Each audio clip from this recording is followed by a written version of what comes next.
అంటే ఇంక వారికి జీవితంలో సంతోషం అన్నమాట. ఇప్పుడు ఆయనకి ఆ దమ్ము లేదు. దమ్ము అన్నమాట మీరు సరిగా అర్థం చేసుకోవాలి. ఊపిరిని పట్టగలగాలి, లోపల నిలబెట్టగలగాలి దీర్ఘవాక్య నిర్మాణం చేసేటప్పుడు, స్వరం చెప్పేటప్పుడు. అది క్షీణించిపోతుంది, శరీరం జర్జరీభూతమైతే. అప్పుడు వారు అంతంత దీర్ఘమైన మంత్రాన్ని స్వరంతో చెప్పలేక అనురక్తి పోదు. శిష్యులు చదువుతుంటే ఇలా అంటుంటారు, అది ఏదో సంగీత దర్శకులు చెయ్యెత్తుతున్నట్లుగా ఉంటుంది. కానీ దానికి దీనికి అస్థిమశకాంతర భేదం అనుకోండి. అది వాళ్ళ స్వరాన్ని చెప్తూ ఉంటారు. ఎంత సంతోషమో ఆ స్వరం. స్వరం అంటే ప్రాణప్రతిష్ఠ వాళ్ళకి. స్వరం తప్పితే వాళ్ళు ఒప్పుకోరు. ఆ స్వరం చేతనే వేదం నిలబడుతుంది. గురుముఖత స్వరంతో నేర్చుకుంటారు కాబట్టి, చెవి ప్రధానం కాబట్టి అది శృతి వేదం. అటువంటి వేదమంత్రాన్ని ఆ స్వరంతో చదవడంలో ఆయనకి సంతోషం అని గుర్తు. అందుకు చేస్తాడు ఆయన. నేను వేదం చదువుకున్నాను కాబట్టి అంతకన్నా నా జీవితానికి అదృష్టం ఏముంది? అంతకన్నా అదృష్టం లేదు. నిజంగా ఎంత వెలవెలబోయే సుఖాలో మనం పొందేటటువంటి సుఖాలు, నిజంగా మీరు సూక్త పఠనం చేసుకుని సంతోషాన్ని పొందేటటువంటి వ్యక్తుల్ని చూడాలి. మా కాకినాడలో పుష్కలంగా ఉంటారు. మీ విశాఖపట్నంలో లేరని నేను అంటలేదు, నాకంత పరిచయం లేరంటున్నానంతే. పెద్ద పెద్ద జనరల్ మేనేజర్స్గా ఉన్నవాళ్ళు కాకినాడ పట్టణంలో సాయంకాలం అయ్యేటప్పటికి గాయత్రి అంత నిష్ఠగా చేస్తారు. త్రికాలముల యందు సంధ్యావందనం చేసి సాయంకాలం అయ్యేటప్పటికి పూజ గదిలో కూర్చొని స్వరంతో సూక్తాలను అలా వల్లెవేసుకుంటూ ఉంటారు. అంత గొప్పగా ఈశ్వరారాధన చేస్తారు. అందులో ఉన్న తృప్తి మిగిలినది ఏమి చేసినా లేదు లేదు లేదు. అందుకే కుశధ్వజుడు పొంగిపోయేవాడు ఆ స్వరంతో వేదం చెప్తూ.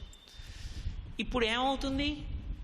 వేదమునందు అంత అనురక్తి పొందిన కుశధ్వజునకు వేదమే కుమార్తెగా జన్మించింది అన్నారు. ఇప్పుడు ఆమెయే సాకారమును పొందింది. ఆయన ప్రీతికి ఆయనకి ఇంకొక కోరిక లేదు.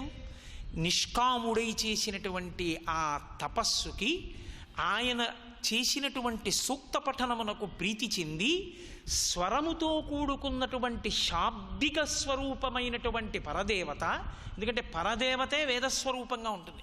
శబ్ద బ్రహ్మమయీ చరాచరమయీ జ్యోతిర్మయీ వాంగ్మయీ అని పేరు. ఆవిడ శబ్దస్వరూపిణి. అందుకే మీరు కొంచెం జాగ్రత్తగా గమనించాలి. సనాతన ధర్మమునందు శబ్దరాశి అంటారు. వేదము శబ్దరాశి. శబ్దము అన్న మాటకి, ధ్వని అన్న మాటకి చాలా తేడా ఉంటుంది. ఏది పడితే దాన్ని పట్టుకుని శబ్దం అనకూడదు, ఏది పడితే దాన్ని పట్టుకుని ధ్వని అనకూడదు. శబ్దము అంటే అర్థమును కలిగి ఉన్నది అని అర్థం. అర్థవంతమై మీకు భావాన్ని అందిస్తే శబ్దం. ఒక వీణ తీగ పెనగబడిందనుకోండి, అందులో ఒక రాగము ఆవిష్కృతమవుతోంది, శబ్దము. నేను మాట్లాడితే శబ్దము. పసిపిల్లవాడు ఏడిస్తే ధ్వని. దానికి అర్థం ఉంటుందని ఎవరు చెప్పలేరు. అన్ని వేళలా అర్థం ఉండదు. చెవిలో చీమ కుట్టే ఏడిచాడండి, అది శబ్దం అవదా అంటే చెవిలో చీమ కుట్టినప్పుడు ఏడుస్తాడు వాడు. కాబట్టి అది ధ్వని. అర్థవంతము శబ్దము. శబ్దము బ్రహ్మము. శబ్దమే బ్రహ్మము. అసలు అందుకే సనాతన ధర్మంలో చిత్రం ఎక్కడొచ్చిందంటే శబ్ద బ్రహ్మమయీ చరాచరమయీ జ్యోతిర్మయీ వాంగ్మయీ అని పరదేవతకి పేరు. శబ్దస్వరూపము ఆవిడే. అందుకే ఆ నుంచి క్షా వరకు ఆవిడే. ఆ దీక్షాంత సమస్త వర్ణనికరీ శంభు ప్రియేశాంకరీ అని అన్నపూర్ణ స్తోత్రంలో అమ్మవారిని అకారం నుంచి క్షకారం వరకు ఉన్న వర్ణమాలాస్వరూపంగా ఆవిష్కరిస్తారు శంకర భగవత్పాదులు. అటువంటి శబ్ద ఉపాసన చేత ప్రీతి చెందినటువంటి వేదము ఆమెయే ఒక ఆడపిల్ల రూపాన్ని ధరించి పక్కన ఉన్న దర్భల మీద పడుకుని ఆమె శబ్దం చేస్తూ గోచరించింది. ఇది పిల్ల ఎవరో ఏదో పాడుతున్నట్టో ఏదో చదువుతున్నట్టో అనిపిస్తోంది ఏమిటి అని ఆయన తల తిప్పి చూశాడు. ఇలాగా దర్భల మీద ఉంది. దర్భ కర్మకి సూచన, దర్భ పరిత్యాగము జ్ఞానమునకు సూచన. దర్భ చేతిలో ఎంతకాలం పట్టుకున్నాడో అంతకాలం కర్మిష్ఠి. ఇక దర్భ విడిచిపెట్టేశాడు అంటే జ్ఞాని అయిపోయాడు అని గుర్తు. అంటే ఇక కర్మతో ముడిపడేవాడు కాడు. నా కర్మణా న ప్రజా ధనీన త్యాగే నైకే అమృతత్వమానసుహు అన్న స్థాయిని పొందాడు అని గుర్తు. అందుకే కుశ, చేతిలో దర్భ పట్టుకుంటే కర్మిష్టి. శుక, ఆ కుశ విడిచిపెట్టేస్తే ఇక శుక జ్ఞాని. అప్పుడే భాగవతం చెప్పడానికి అధికారం వచ్చింది. కాబట్టి మహానుభావుడైనటువంటి వాడు ఆ కుశధ్వజుడు కుశ పరుపు అంటే దర్భల యొక్క పరుపు మీద పడుకుని ఆడుకుంటున్నటువంటి పిల్లని చూశాడు. ఆయనకు అవగతమైంది, ఓ వేదము రాశీభూతమైంది, నాయందు వేదము ప్రీతి చెందింది, వేదమునందు నేను పొందిన అనురక్తి వేదము నాయందు ప్రీతి చెందడానికి కారణమైంది. ఈమె ఎవరో కాదు, సాకార వేదము, కాబట్టి ఈమెకి వేదవతి అని పేరుంచుతున్నాను అన్నాడు. ఆ పిల్ల దినదిన ప్రవర్ధమానమైంది. వేదము దేన్ని చెందుతుంది? వేదము పరమేశ్వరుణ్ణి మాత్రమే చెందుతుంది. ఎందుచేత అంటే అసలు యథార్థంగా మాట్లాడాలి అంటే వేదమే ఈశ్వరుడు, వేదము ఈశ్వరుడు అని రెండు మాటలు లేవు. ఎందుచేతనంటే కోటేశ్వరరావు గారు ముందు పుట్టాడా, కోటేశ్వరరావు గారి ఊపిరి ముందు పుట్టిందా, కోటేశ్వరరావు గారు వెళ్ళిపోయింది నిజమా, కోటేశ్వరరావు గారి ఊపిరి ఆగిపోయింది ముందా అని అడిగారు అనుకోండి, కోటేశ్వరరావు ఊపిరి రెండు కాదు. నేను ఎప్పుడు ఊపిరి తీశానో అప్పుడు భవతి నేనున్నాను, ఎప్పుడు నా ఊపిరి ఆగిపోయిందో అప్పుడు నేను వెళ్ళిపోయానని గుర్తు కదా. నేను నా ఊపిరి అవిభాజ్యము, కలిసే ఉంటాయి. వేదము ఈశ్వరుని యొక్క ఊపిరైతే ఈశ్వరుడు వేదము రెండు కాదు, ఈశ్వరుడు వేదము ఒక్కటే. అందుకే అపౌరుషేయము వేదము, ఒకరి చేత చెప్పబడినది కాదు, అది ఈశ్వర స్వరూపము. ఈశ్వరుడు ఎంతటి సనాతనుడో వేదమంతటి సనాతనము. ఇప్పుడు వేదమును స్త్రీగా చెప్పారనుకోండి, స్త్రీవాచకంగా వేదవతిగా, ఆమె ఎవరికి చెందుతుంది? పరమేశ్వరుడికే చెందుతుంది తప్ప వేదము ఇంకొకరి గురించి మాట్లాడదు. వేదము ఈశ్వరుడి గురించి మాట్లాడుతుంది, వేదము ఈశ్వర ప్రోక్తము. కనుక వేదవతి యవ్వనాన్ని పొందుతూ తండ్రిని ఒక కోరిక కోరింది, నేను విష్ణువుని పొందుతాను, నేను విష్ణువు యొక్క శక్తిగా మారాలి, ఆయన ఇల్లాలు కావాలనుకుంటున్నాను. నాన్నగారు అన్యులను నేను వివాహం చేసుకోను. ఎందుకని? ఎంత గొప్పవాడైనా తండ్రికి ఒక లక్షణం ఉంటుంది. పిల్ల ఇంట్లో పెద్దదవుతుంటే ఈ పిల్లని యోగ్యుడైన వాడికి ఇచ్చి వివాహం చెయ్యాలి, కన్యాదానం చెయ్యాలని కోరుకుంటుందిగా. తండ్రికి అటువంటి కోరిక రాకముందే ఆమె తన అభిప్రాయాన్ని వెలిబుచ్చింది. ఆయన గ్రహించాడు, మహాపురుషుడు కనుక. ఆయన అన్నాడు, అమ్మా విష్ణువుని పొందాలి అంటే రెండు మార్గములు. ఒకటి, నేను నా కర్తవ్యంగా తీసుకొచ్చి నిన్ను కన్యాదానం చెయ్యాలి. ఆయన అలా లభించేవాడు కాడు. ఇక నీ భక్తి చేత నువ్వు విష్ణువుని వశం చేసుకోవాలి. అలా చేసుకోవాలంటే ఈశ్వరుడు దేనికి లొంగేవాడు కాదు, తపించి సాధించాలి.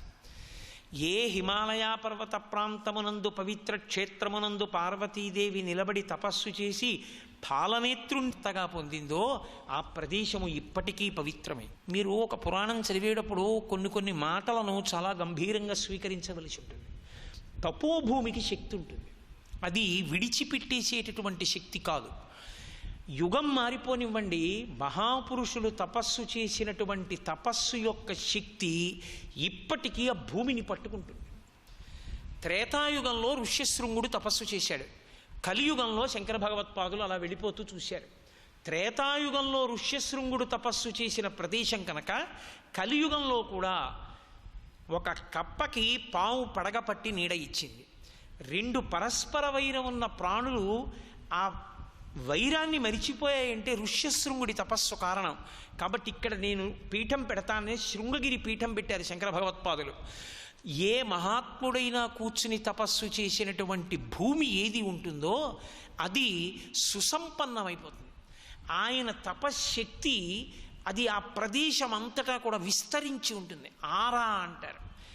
ఆయన తపశ్శక్తి ఆయనతోటే వెడుతుంటుంది. శ్రీరామాయణంలో అయోధ్యకాండలో అనసూయం అంటుంది, భర్త అంటే ఎవరో తెలుసా? సిద్ధించిన తపస్సు వంటి వాడు ఉంటుంది. తపస్సు అంటే ఎప్పుడూ పరమేశ్వరుడు గురించి ఆలోచించే వ్యక్తి యందు తేజస్సు నిండి ఉంటుంది, ఈశ్వర తేజస్సు. ఆయన వెళ్ళి ఎక్కడో కూర్చున్నాడు అనుకోండి, ఆయన కాసేపు కూర్చుని లేచి వెళ్ళిపోయాడు అనుకోండి, ఆ ప్రదేశం ఆయన తపో ప్రకంపనలతో నిండుతుంది. కొంతసేపు దాని శక్తి ఉంటుంది. ఆయన చాలా గొప్ప తపస్సు అనుకోండి, ఆయన వచ్చి ఒక గంట కూర్చుని వెళ్ళిపోయాడు అనుకోండి, ఒక గంట ఆయన కూర్చుని ఆ ఇంట వెళ్ళిపోయిన కారణం చేత ఆ ఇంట మహాత్ముడు జన్మిస్తాడు. ఇప్పుడు సభలో ఉన్నారో లేదో నాకు తెలియదు, ఇక్కడే ఉండేవారు, నా ఉపన్యాసాలని ఆయన కూడా నిర్వహిస్తూ ఉండేవారు, నాగభూషణ్ రావు గారిని.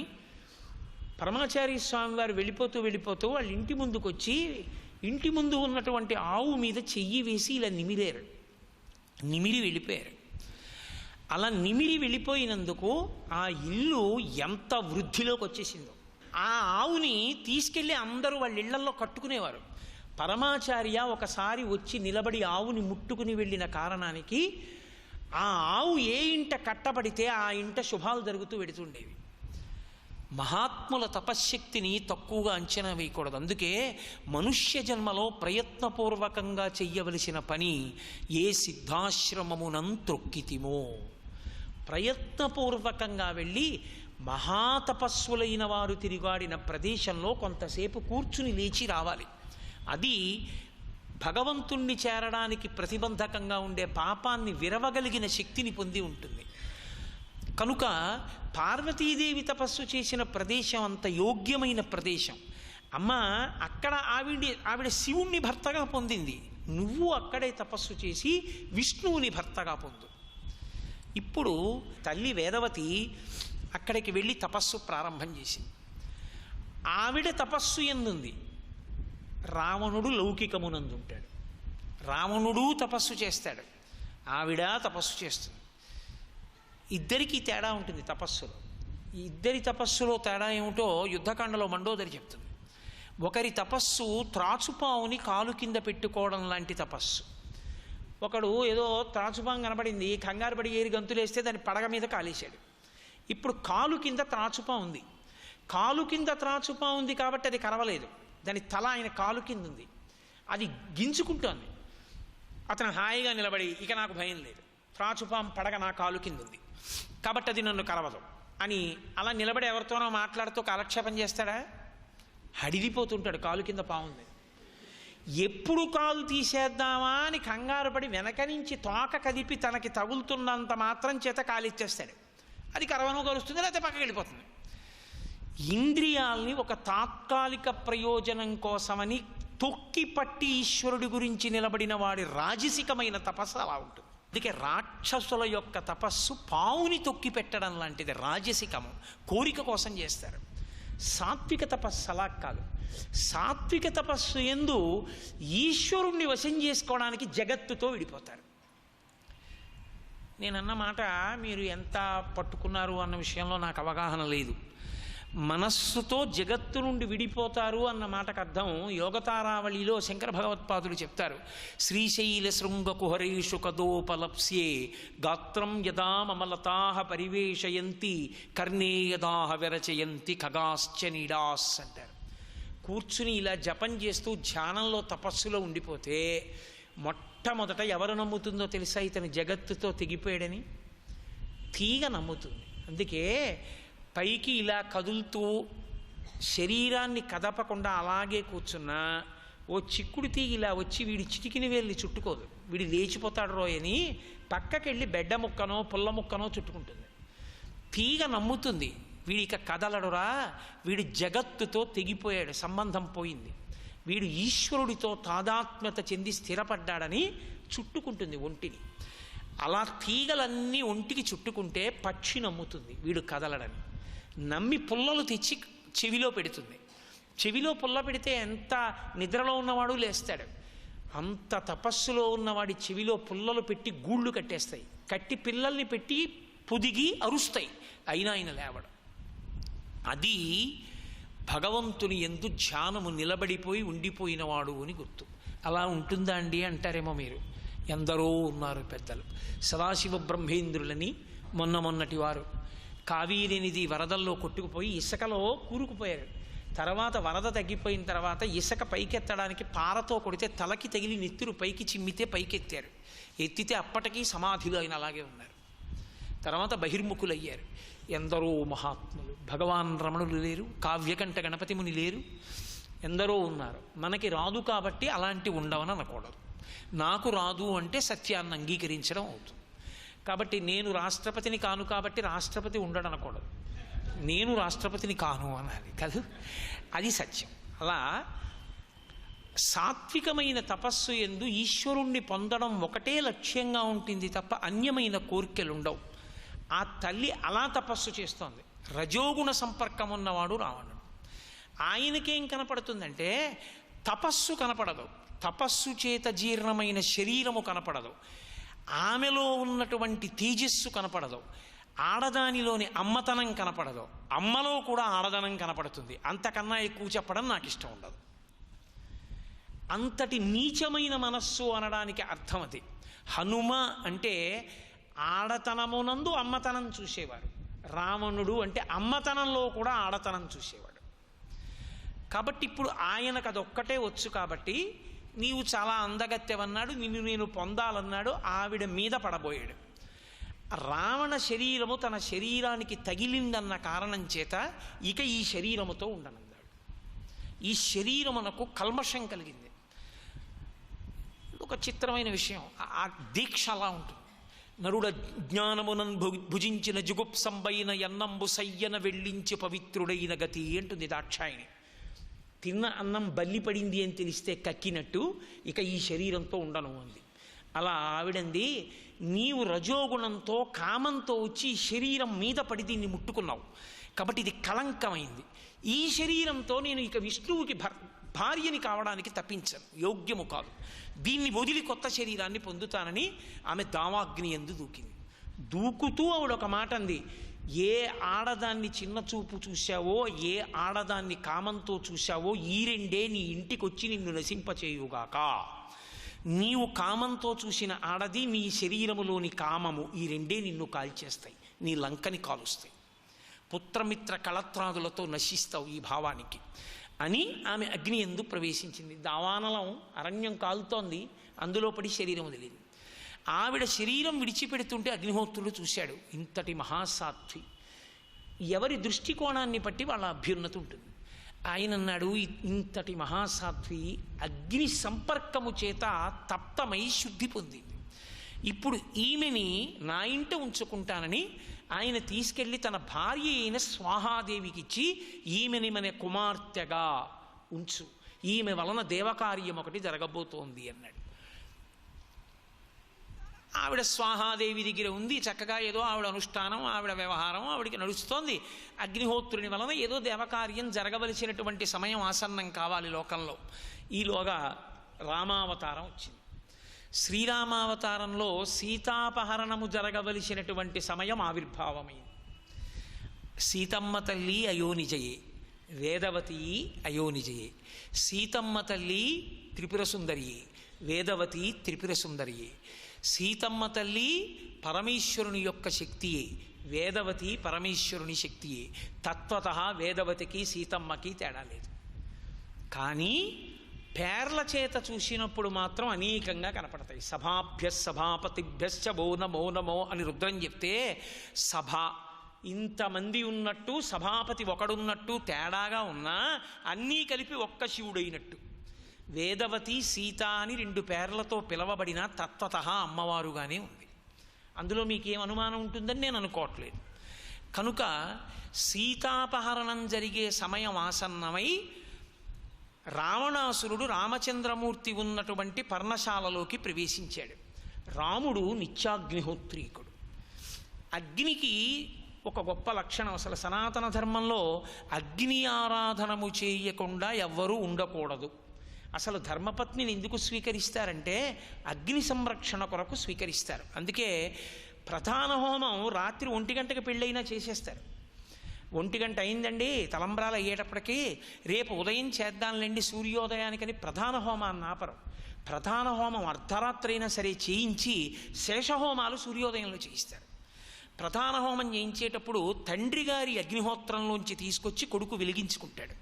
అక్కడ ప్రారంభం అగ్నికార్యం.